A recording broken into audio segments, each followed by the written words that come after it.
Hello friends, मैं हूं आपकी होस्ट एंड दोस्त डॉक्टर शिवांगी मिश्रा और आप देख रहे हैं द सोरिंग टेल्स। आज हम लेकर आए हैं कैलगरी जू व्लॉग का पार्ट 2।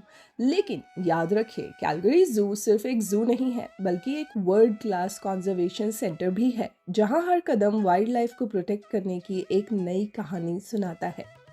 तो चलिए बिना किसी डिले के शुरू करते हैं इस एक्साइटिंग जर्नी को।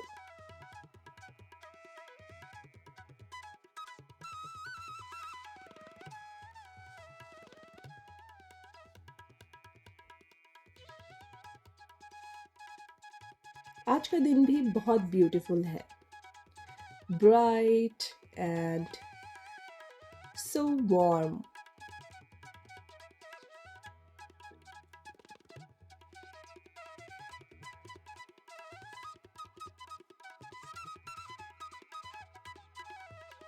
जू के अंदर एंटर करते ही हमने एक ब्यूटीफुल और पीसफुल वॉक स्टार्ट की। कभी कभी ऐसे चलना भी अच्छा लगता है। और रास्ते में मिला ये amazing wooden bold eagle statue. एक आर्टिस्ट ने वुड को कितनी ब्यूटीफुली ट्रांसफॉर्म करके एक पावरफुल बर्ड को रिप्रेजेंट किया है। बॉल्ड ईगल नॉर्थ अमेरिका का एक आइकॉनिक बर्ड है जो स्ट्रेंथ, फ्रीडम और वाइल्डनेस का सिंबल माना जाता है।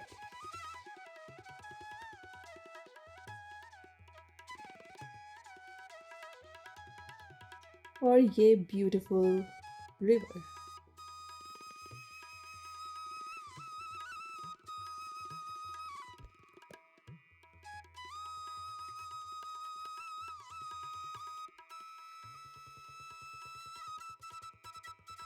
जैसा कि हमने आपको पार्ट 1 में बताया था, जू में बच्चों का एक अलग ही एक्साइटमेंट होता है। आप देख सकते हैं कितने सारे किड्स और यंगस्टर्स एक्साइटेड होकर जू में नए नए एनिमल्स और एरियाज़ को एक्सप्लोर कर रहे हैं।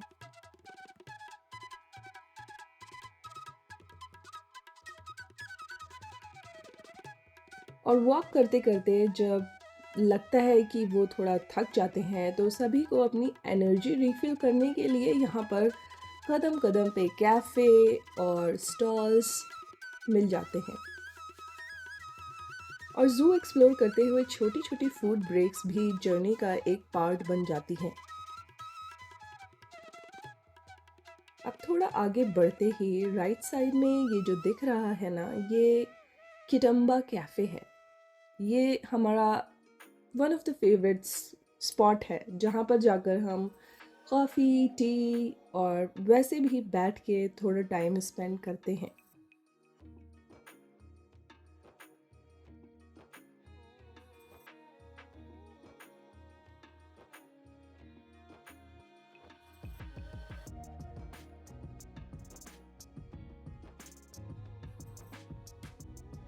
यहाँ आकर बहुत सुकून मिलता है, क्योंकि ज़ू पूरा अगर एक्सप्लोर करने लग जाएं तो बहुत टायरिंग भी हो जाता है कभी कभी।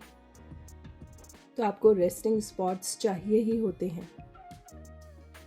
और ये रहा चाकुअन पेकरी। यहाँ 2 इंडिविजुअल्स हैं और इन्हें देखना काफ़ी इंटरेस्टिंग है। ये साउथ अमेरिका के ग्रैंड चाको रीजन के एनिमल्स हैं। ये पिग्स जैसे दिखते हैं, लेकिन एक्चुअली ट्रू पिग्स नहीं होते।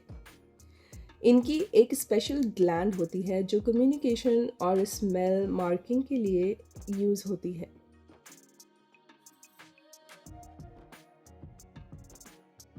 नेचर ने हर स्पीशीज़ को सरवाइव करने के लिए कितना यूनिक एडाप्टेशंस दिए हैं, ये देखकर हमेशा सरप्राइज होता है।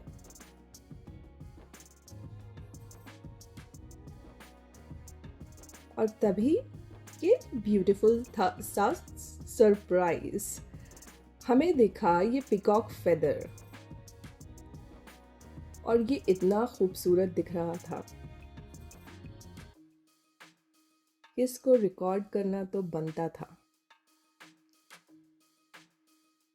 कभी कभी नेचर की ब्यूटी किसी बहुत बड़े एनिमल एनकाउंटर में ही नहीं, बल्कि ऐसे टाइनी मोमेंट्स में भी छुपी रहती है। ये देखिए और भी कैफ़ेज़, ग्रेज़र्स और आगे चलने पर बहुत सारे रेस्टिंग स्पॉट्स हैं।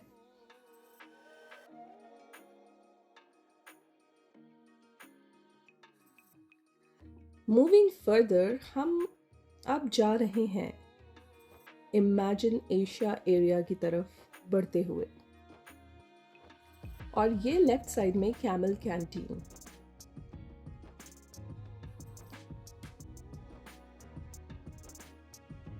क्या आपने गौर किया इसका नाम कैंटीन है, जो हमें अपनेपन का टच दे रही है।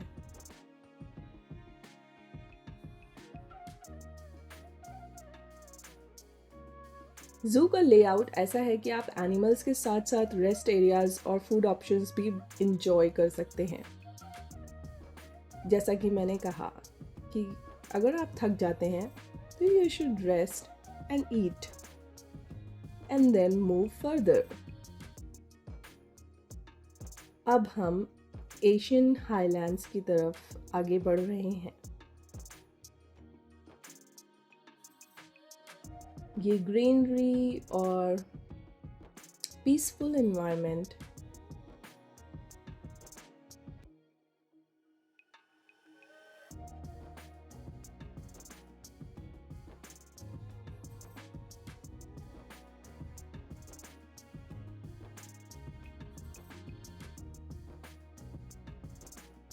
अब हम आपको दिखाएंगे एक ऐसा क्रीचर जो देखने में प्री हिस्टोरिक लगता है।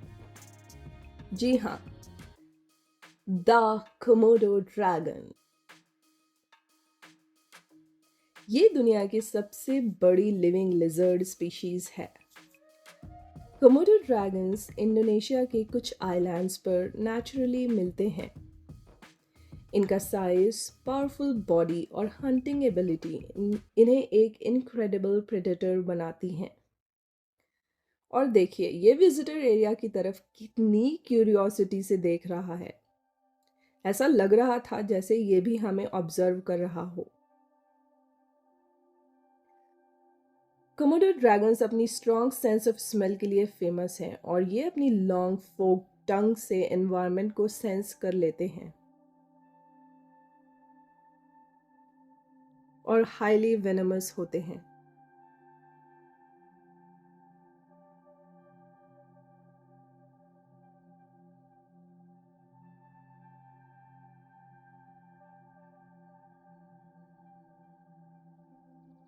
ये देखिए इनको भी प्यास लगी है।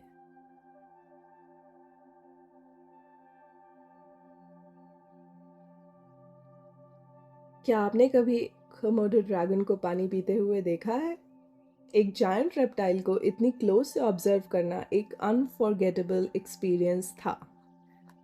और इसके बारे में मेरे चैनल पर शॉर्ट्स में इंफॉर्मेशनल वीडियो भी है।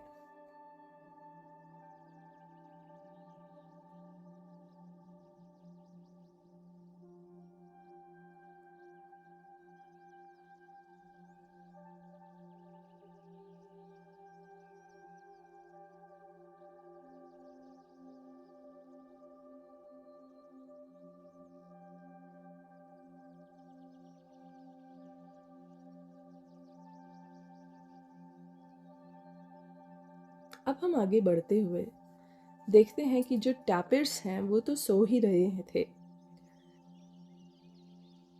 लगता है इनका भी वीकेंड मूड वाला रिलैक्सेशन फेस चल रहा है। कभी कभी एनिमल्स भी हमें याद दिलाते हैं कि रेस्ट भी नेचर का एक इम्पॉर्टेंट पार्ट है। टैपिर्स साउथ अमेरिका और एशिया के फॉरेस्ट एनिमल्स हैं और इनकी यूनिक नोज स्नाउटेड फेस इनकी पहचान है। अब हम चलते हैं एकोज ऑफ हिमालयाज में, जहां हम मिलेंगे हमारे one of the favourite animal species से, जो हैं स्नो लेपर्ड्स। हालांकि ये सो रहे थे पर हमें इन्हें सोते हुए भी ऑब्जर्व करने में मजा आ रहा था। दोनों स्नो लेपर्ड्स पीसफुली रेस्ट कर रहे थे। देखिए इनका beautiful thick fur, long tail और पावरफुल बॉडी। ये माउंटेन्स के मास्टर होते हैं। इनकी लॉन्ग टेल बैलेंस बनाने में हेल्प करती है जब ये स्टीप रॉकी लैंडस्केप्स में मूव करते हैं।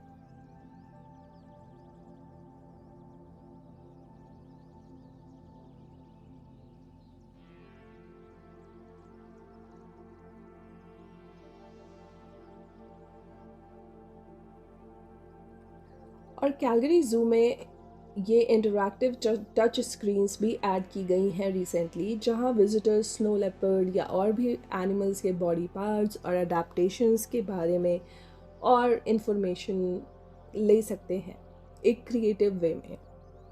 ऐसे इंटरैक्टिव एक्सपीरियंसेस लर्निंग को और भी फन बना देते हैं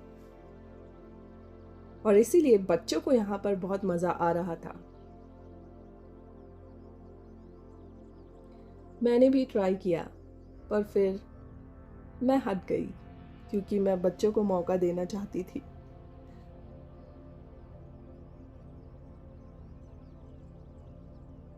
अब हम आगे बढ़ते हैं।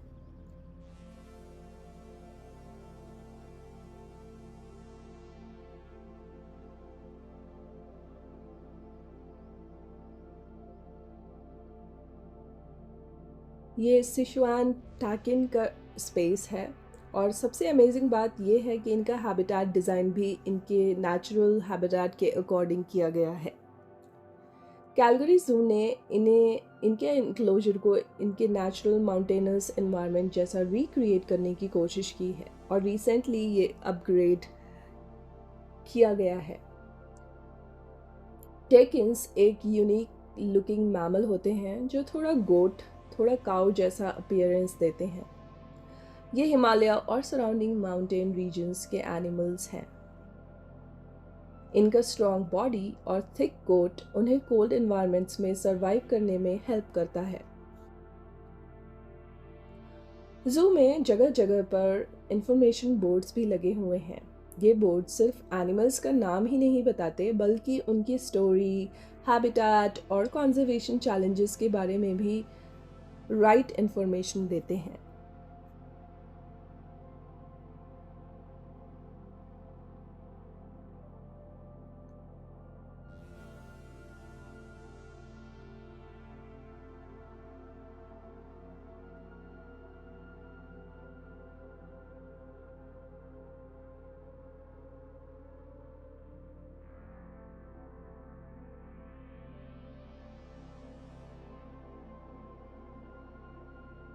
ये चाइना के बैम्बू फॉरेस्ट में पाए जाते हैं।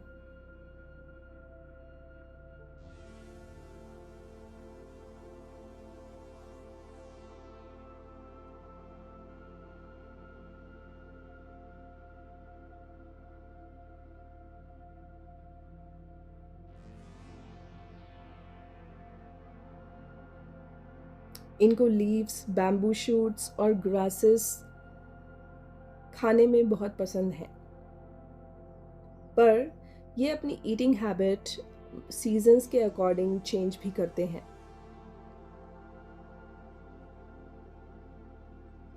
पर इनका फेवरेट बैम्बू शूट्स होता है।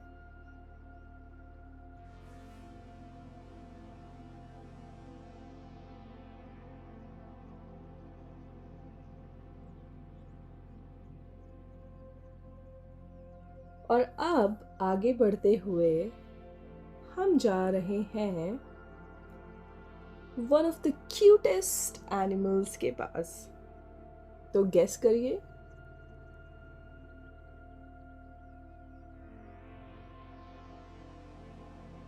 ये नहीं, इसके बाद। And this is an area of the amazing red pandas. इस मोमेंट का सभी को वेट था क्योंकि लास्ट विजिट में जब हम आए थे तब इनको विजिबल ये नहीं थे, इनको अंदर रखा गया था क्योंकि ये एरिया डेवलप करा जा रहा था। हमने इन्हें बहुत मिस किया। They are so adorable. ये देखिए, लॉग के ऊपर ऐसे रिलैक्स कर रहा था जैसे वीकेंड हॉलिडे एंजॉय कर रहा हो after a week full of hard work. पर ये दूसरा इंडिविजुअल, ये तो उसके बिल्कुल ऑपोजिट था। इतना एक्टिव, क्लाइम, वॉक और कभी कभी अपने क्यूट मूवमेंट से ऐसे सबका अटेंशन ले रहा था जैसे कोई show stopper. Red pandas bamboo forest के एनिमल्स हैं और मोस्टली हिमालयाज और चाइना के माउंटेनस रीजन्स में मिलते हैं। लेकिन अनफॉर्चुनेटली वाइल्ड में इनकी पॉपुलेशन हैबिटेट लॉस की वजह से प्रेशर में है। क्लाइमेट चेंज भी इनके हैबिटेट्स को अफेक्ट कर रहा है। और कैलगरी में भी समर आजकल बहुत हॉट हो रही है, तो एनिमल्स के लिए स्पेशल केयर रखी जाती है। और देखिए, ये रेड पैंडा ट्री पर कैसे एंजॉय कर रहा है।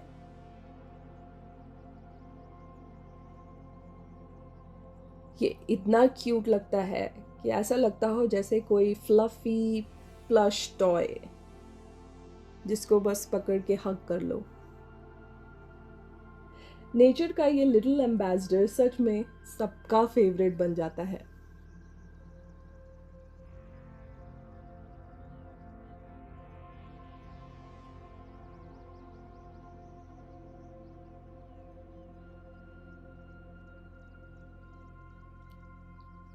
So cute.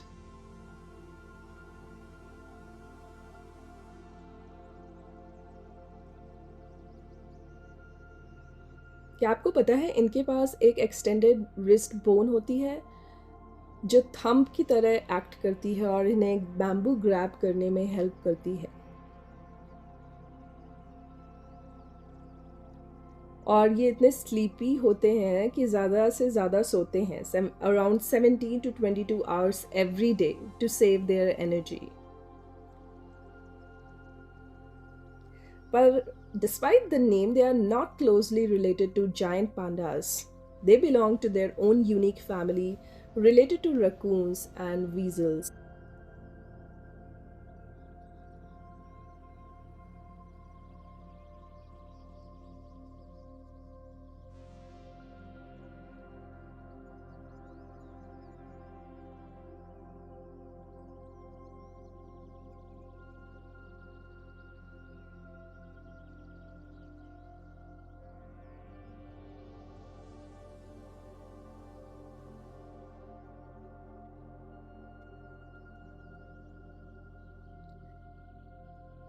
जो ये इनका कलर होता है, ये इन्हें प्रोटेक्ट करता है। It works like a camouflage. और ये ब्लेंड कर जाता है रेड मॉस और वाइट लाइकेन और येलो ऑरेंज रेड फॉलिएज से, जो इनका नेचुरल फॉरेस्ट हैबिटेट होता है।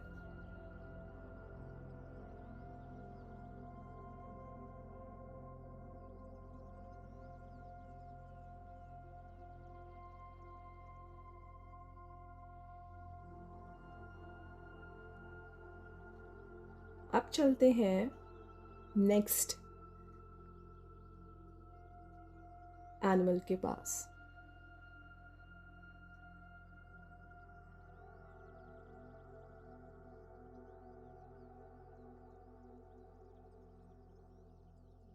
और ये है पैलास कैट। ये छोटी वाइल्ड कैट अपने फ्लफी फर और यूनिक एक्सप्रेशंस के लिए फेमस है। इसका थिक कोट कोल्ड इन्वायरमेंट्स में सरवाइव करने में हेल्प करता है और ऑनेस्टली इसका फेस एक्सप्रेशन इतना एडोरेबल था कि कैमरा ऑटोमेटिकली रुक गया।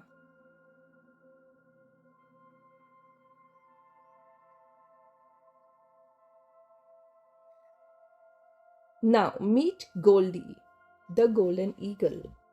ये कैलगरी जू में रेस्क्यूड ईगल है और अनफॉर्चुनेटली वो फ्लाई नहीं कर सकती, इसीलिए उसे यहाँ केयर में रखा गया है।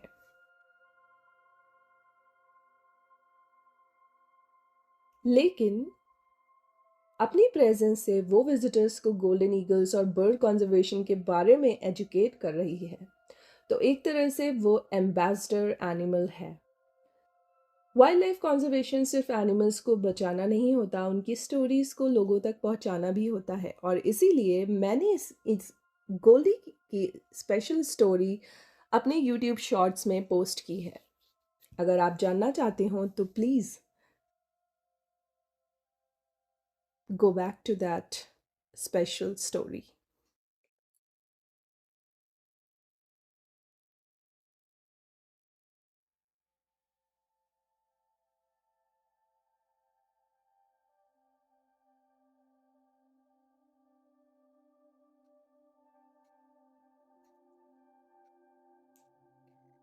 गोल्डन ईगल एक मैसिव बर्ड ऑफ प्रे होता है और ये one of the fastest raptors in the world भी है।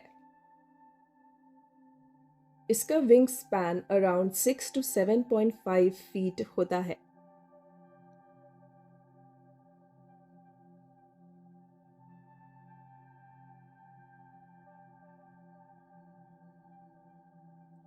This is our special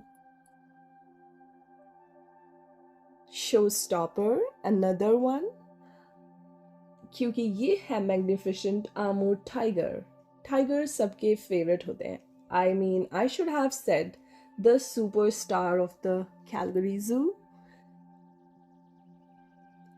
उसकी मैग्निफिसेंट वॉक और ग्रेस, विजिटर्स के लिए ये मोमेंट बहुत एक्साइटिंग था क्योंकि टाइगर दुनिया का सबसे फेमस बिग कैट्स में से एक है। आमू टाइगर, जिसे साइबेरियन टाइगर भी बोलते हैं, वो दुनिया के लार्जेस्ट टाइगर सब स्पीशीज में से एक हैं। इनका थिक फर और पावरफुल बॉडी कोल्ड फॉरेस्ट में सरवाइव करने के लिए अडेप्टेड होता है। आज 29 जुलाई है, जो कि इंटरनेशनल टाइगर डे की तरह सेलिब्रेट किया जाता है। एक रिमाइंडर कि हमें इन मैग्निफिसेंट कैट्स और उनके हैबिटेट्स को प्रोटेक्ट करना चाहिए। एक टाइगर को इतनी क्लोज से ऑब्जर्व करना ट्रूली अनफॉरगेटेबल एक्सपीरियंस होता है।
वाइल्ड में साइबेरियन टाइगर्स सॉलिटरी एनिमल्स होते हैं और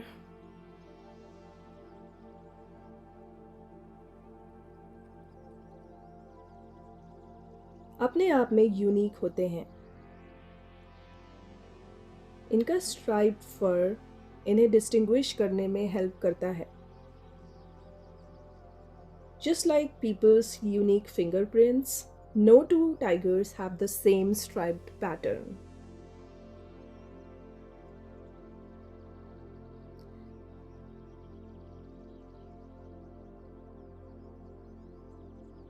इनका फर दूसरे टाइगर्स से थोड़ा ज़्यादा थिक होता है।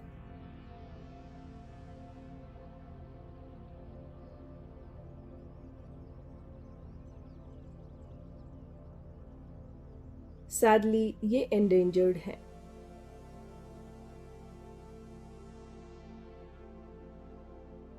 अगर आपको इनके बारे में और भी इंफॉर्मेशन जाननी है तो मेरी यूट्यूब शॉर्ट्स पर मैंने आज इनका एक वीडियो अपलोड किया है।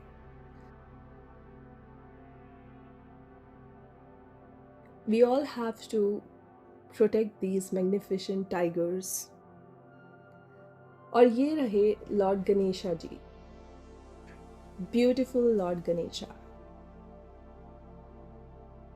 एक peaceful and artistic corner.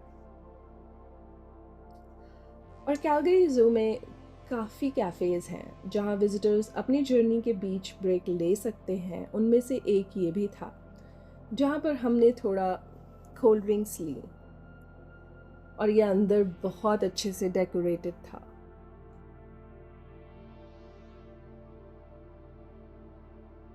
Calgary zoo को बहुत अच्छे से मेंटेन किया गया है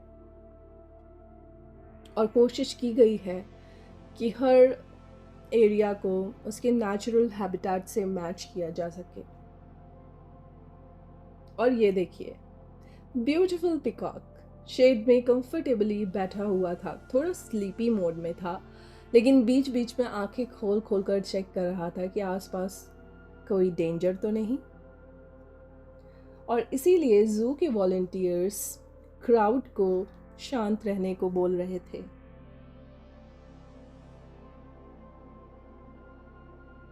नेचर की ब्यूटी का कोई कंपैरिजन नहीं।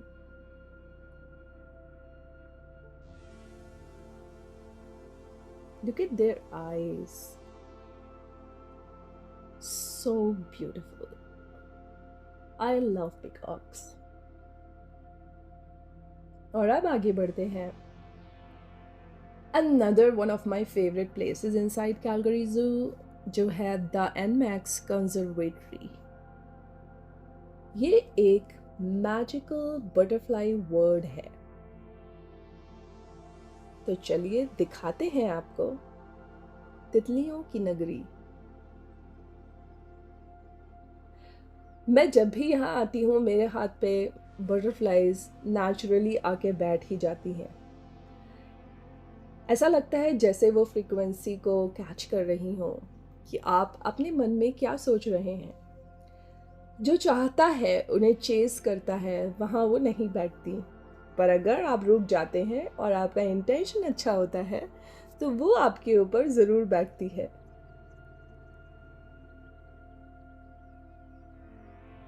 यहाँ डिफरेंट स्पीशीज़ की बटरफ्लाइज हैं और उनके लिए केयरफुली मेंटेन्ड एनवायरनमेंट क्रिएट किया गया है।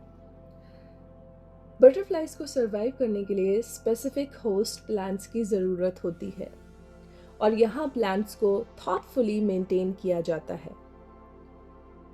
कुछ बटरफ्लाइज लीव्स पर रेस्ट कर रही होती हैं, कुछ नेक्टर एंजॉय कर रही होती हैं, और कुछ यहाँ पर जो वाटर बॉडी क्रिएट किया गया है वहाँ पर रिलैक्स कर रही होती हैं।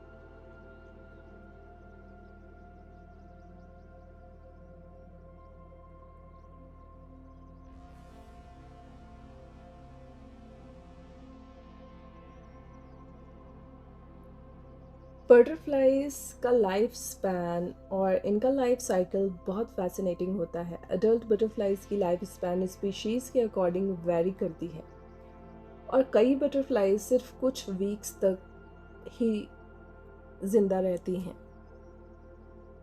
इसलिए हर बटरफ्लाई मोमेंट प्रीशियस होता है।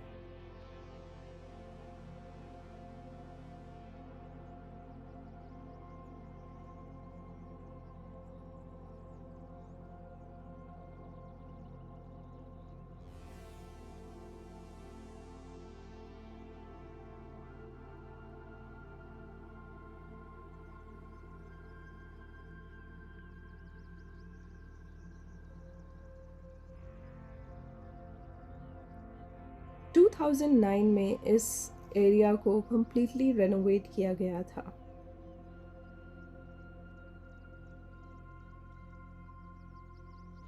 और इस बिल्डिंग में green technology such as solar panels, geothermal heating और कूलिंग, रेन वाटर कलेक्शन, ये सब कुछ सोचते हुए एनर्जी एफिशिएंट डिज़ाइन करके इसे बहुत अच्छा और एडवांस करके बनाया गया है।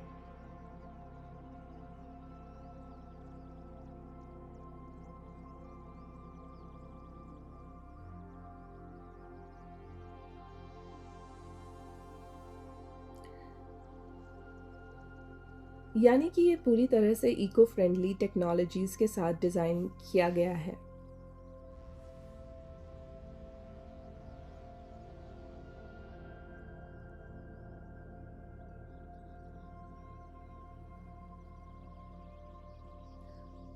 और इस पूरे एरिया में दुनिया भर के एक्सोटिक प्लांट्स, कलरफुल फ्लावर्स और सीज़न के हिसाब से फ्री फ्लाइंग बटरफ्लाइज भी देखने को मिल सकती हैं।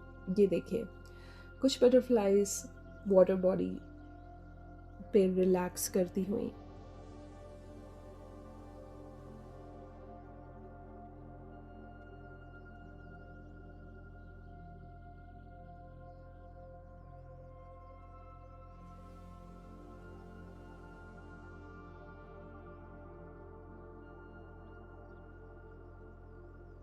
ये सिर्फ डेकोरेशन के लिए नहीं बनाया गया। ट्रॉपिकल इकोसिस्टम्स में पॉन्ड्स और स्ट्रीम्स बहुत इंपॉर्टेंट होते हैं। ये ह्यूमिडिटी मेंटेन करने में मदद करते हैं और कई प्लांट्स, इंसेक्ट्स और छोटे वाइल्ड लाइफ के लिए ये एक बहुत हेल्दी हैबिटेट क्रिएट करते हैं।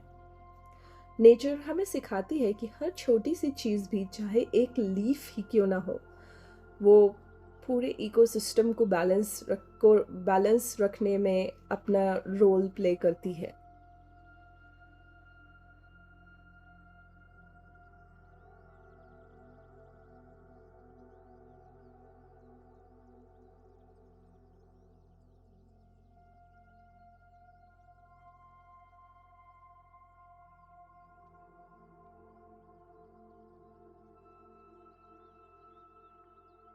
और दोस्तों, ये बटरफ्लाई सिर्फ फ्लावर्स से नेक्टर नहीं लेती, ये ओवर राइप फ्रूट्स जैसे ऑरेंजेस, बनानास और वाटरमेलन्स का भी मीठा जूस एंजॉय करती हैं। और उनके इस बिहेवियर को फ्रूट फीडिंग भी कहते हैं।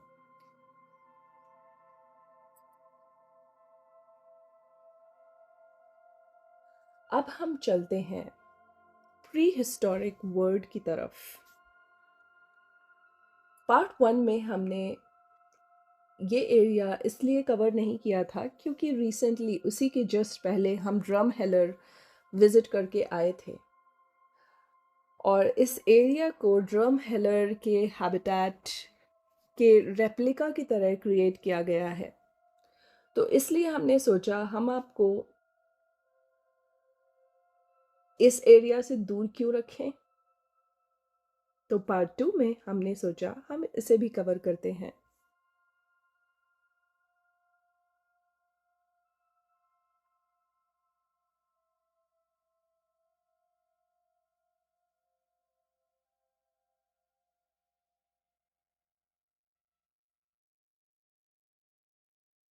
कैलगरी ज़ू की एक ख़ास बात हमें ये भी लगती है कि यहाँ पर कोई एनिमल्स को डिस्टर्ब नहीं करता।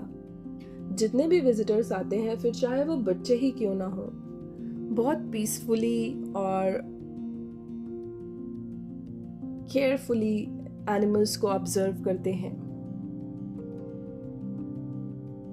और मुझे ये बात बहुत पसंद है क्योंकि मुझे एनिमल्स को डिस्टर्ब करना बिल्कुल पसंद नहीं।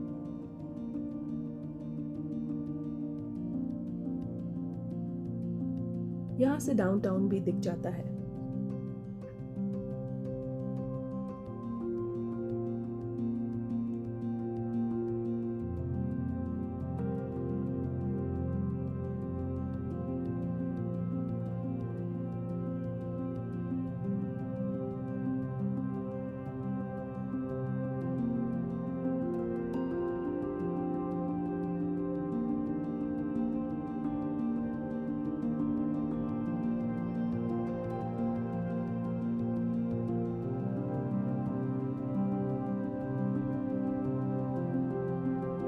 इंटरेस्टिंग बात तो ये है कि अल्बर्टा डायनासोर फॉसिल्स के लिए दुनिया भर में फेमस है और यहाँ पर बच्चों और एडल्ट्स दोनों को फॉसिल्स और एंशियंट लाइफ के बारे में सीखने का एक फन एक्सपीरियंस मिलता है।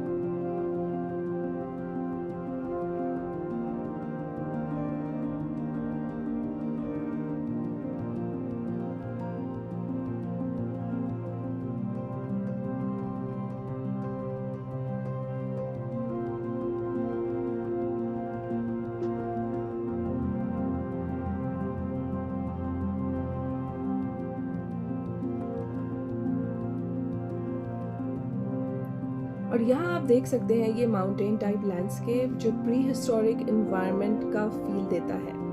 ये रॉकी फॉर्मेशंस और ग्रीनरी मिलकर एक ऐसा हैबिटेट क्रिएट करते हैं जहाँ इमेजिन कर सकते हैं कि मिलियंस ऑफ ईयर्स पहले डायनासोर्स किस तरह के लैंडस्केप में रहते होंगे।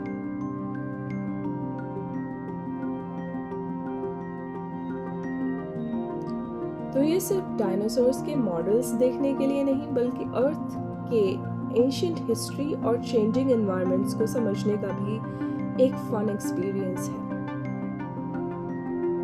ये देखिए टिरानोडॉन फ्लाइंग रेप्टाइल का रिप्रेजेंटेशन।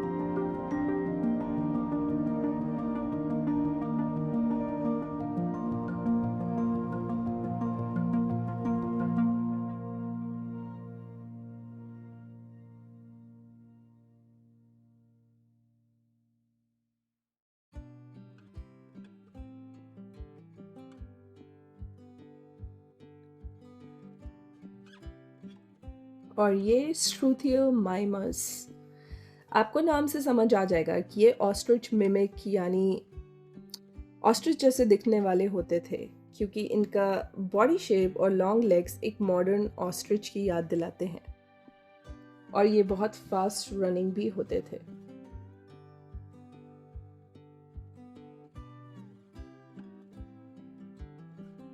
Now moving further,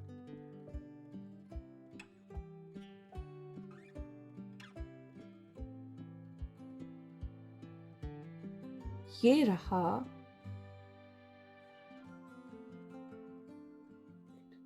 एडमंटोसॉरस, एक ऐसा डायनासोर जो मिलियंस ऑफ ईयर्स पहले लेट क्रिटेशियस पीरियड में नॉर्थ अमेरिका में रहता था।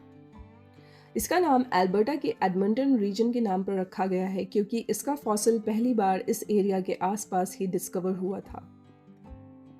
ये एक हार्ड्रोसॉर था जिसे कॉमनली डक बिल्ड डायनासोर भी कहा जाता है और ये हर्बीवोर था।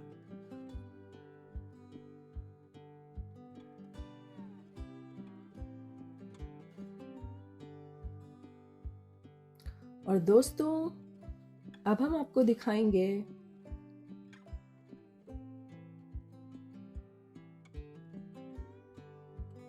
एक next amazing species,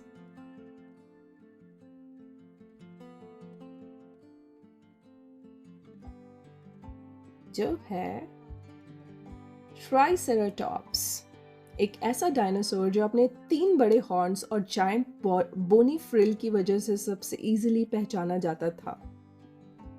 triceratops late Cretaceous period में रहते थे, लगभग 68 to 66 मिलियन ईयर्स पहले, और ये नॉर्थ अमेरिका का एक फेमस डायनासोर था। इसका नाम ग्रीक वर्ड से आता है जिसका मतलब है 3 हॉर्न फेस यानी 3 सींग वाला चेहरा।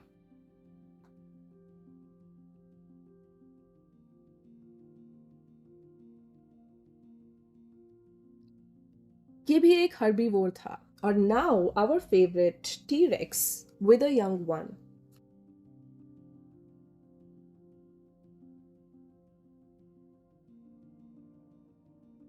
टी-रेक्स लेट क्रिटेशियस पीरियड में रहता था, लगभग 68 8 से 66 मिलियन ईयर्स पहले, और ये नॉर्थ अमेरिका के सबसे फेमस डायनासोर्स में से एक था। इसका नाम का मतलब है टायरेंट लिजर्ड किंग, यानी डायनासोर्स की दुनिया का एक पावरफुल किंग।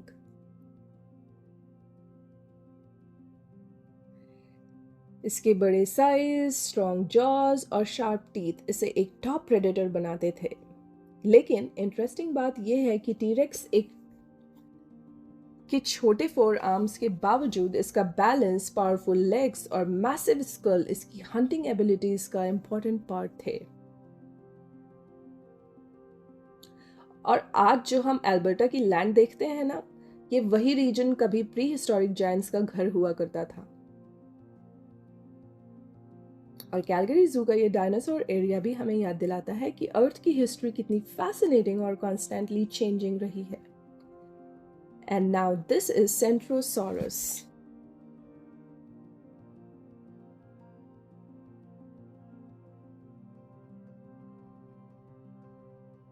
ये लगभग 76 मिलियन ईयर्स पहले लेट क्रिटेशियस पीरियड में नॉर्थ अमेरिका में होते थे, खासकर आज के जो अल्बर्टा रीजन में है। इसके नाक पर एक बड़ा सा हॉर्न और गर्दन के पीछे एक बोनी फ्रिल होती थी, जो इसे दूसरे हॉर्न डायनासोर से अलग बनाती थी।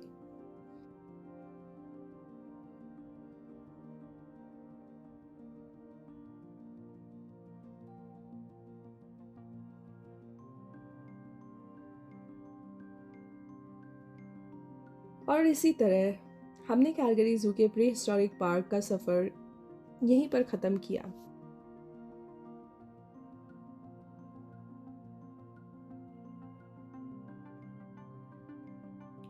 आज हमने जाना कि सिर्फ डायनासोर्स होते नहीं थे, बल्कि अर्थ की उस कहानी की उस झलक को भी देखा जो मिलियंस ऑफ ईयर्स पुरानी है। नेचर हमेशा बदलती रहती है और हर स्पीशीज अपनी एक कहानी छोड़ कर गई है।